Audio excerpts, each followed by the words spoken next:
बिहार चुनाव को लेकर तिथियों की घोषणा हो गई है। 2 फेज में बिहार में चुनाव होने वाले हैं। 14 नवंबर को रिजल्ट भी आ जाएगा, लेकिन फिलहाल सीट बंटवारे को लेकर बिहार की राजनीति में घमासान मचता हुआ नजर आ रहा है। महागठबंधन की बात कर ले तो सीट शेयरिंग के जो आंकड़े हैं उनको अंतिम चरण देने की कोशिश की जा रही है और जल्द ही आंकड़ों को भी सार्वजनिक कर दिया जाएगा कि आखिर महागठबंधन में शामिल जो तमाम घटक दल हैं कितने सीटों पर बिहार चुनाव लड़ने वाले हैं। लेकिन उससे ठीक पहले सूत्रों के हवाले से बड़ी जानकारी सामने आ रही है। देखिए, अगर बिहार चुनाव के बाद, बिहार चुनाव की घोषणा के बाद महागठबंधन की सरकार बिहार में बनती है, यानी तेजस्वी यादव की सरकार अगर बिहार में बनती है तो बिहार को 3 डिप्टी सीएम मिल सकते हैं। और देखिए, जो तीनों डिप्टी सीएम है वो अलग अलग जाति समुदाय से रहने वाले, यानी पूरी कोशिश है कि किस तरीके से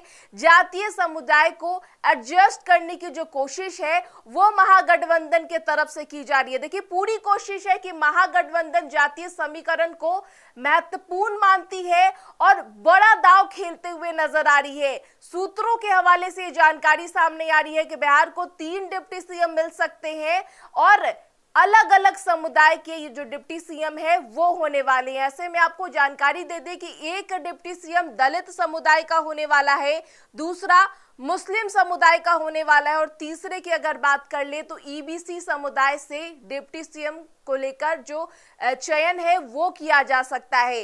नामों को लेकर फिलहाल आधिकारिक तौर पर घोषणा नहीं की गई है, लेकिन जाति के आधार पर डिप्टी सीएम को लेकर जो सूत्रों के हवाले से जानकारी है वो साफ तौर पर देखने को मिल रही है। देखिए, तेजस्वी यादव की अगर बात कर ले तो महागठबंधन के तरफ से संभावित है कि तेजस्वी यादव ही सीएम के फेस पर रहेंगे। ऐसे में देखिए, घोषणा इसको लेकर नहीं की गई है, लेकिन अंदर खाने इस बात पर सहमति बन गई है तेजस्वी यादव ही महागठबंधन की ओर से मुख्यमंत्री का चेहरा रहने वाले। और देखिए, तेजस्वी यादव का सीधा मुकाबला मुख्यमंत्री नीतीश कुमार से होगा।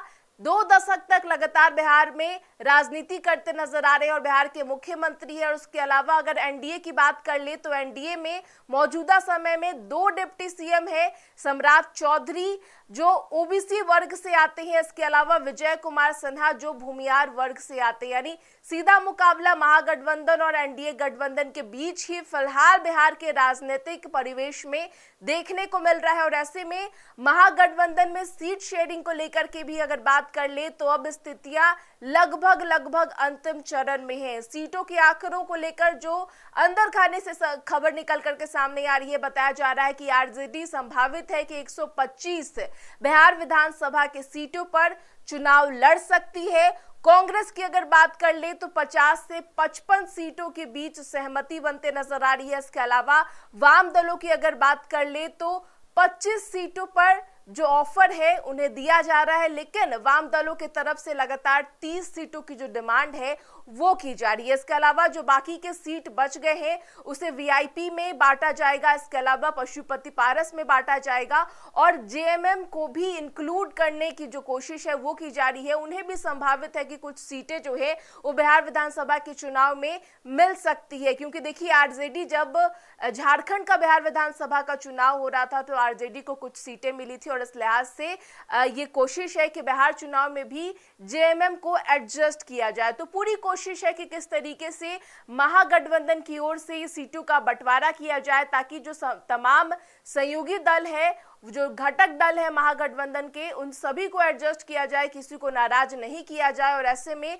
डिप्टी सीएम को लेकर जो अहम जानकारी सामने आ रही है, 3 डिप्टी सीएम होने वाले हैं और तीनों अलग अलग समुदाय से रहने वाले हैं। मुस्लिम वर्ग का एक डिप्टी सीएम होगा, इसके अलावा दलित समुदाय का एक डिप्टी सीएम होगा, इसके अलावा ईबीसी समुदाय को भी जगह जो है वो महागठबंधन देने वाली है। अगर महागठबंधन की सरकार बिहार में बन जाती है तो ये तीनों डिप्टी सीएम अलग अलग जाति वर्ग से जो आएंगे उन्हें संभावना है कि उन्हें जगह दी जाए। देखिए, चुनाव के ऐलान हो गए हैं। 14 नवंबर वो तारीख है जिस दिन चुनाव के परिणाम जो है उनका घोषणा कर दिया जाएगा और ये देखने को मिलेगा कि आखिर बिहार में किसकी सरकार बन रही है, बिहार की जनता आखिर किस पर भरोसा जता रही है। लेकिन उससे पहले तमाम जो राजनीतिक गलियारों से खबर निकल करके सामने आ रही है, अलग अलग समीकरण साधने की कोशिश की जा रही है, अलग अलग रणनीति तैयार करने की कोशिश की जा रही है कि किस प्रकार से बिहार के चुनाव को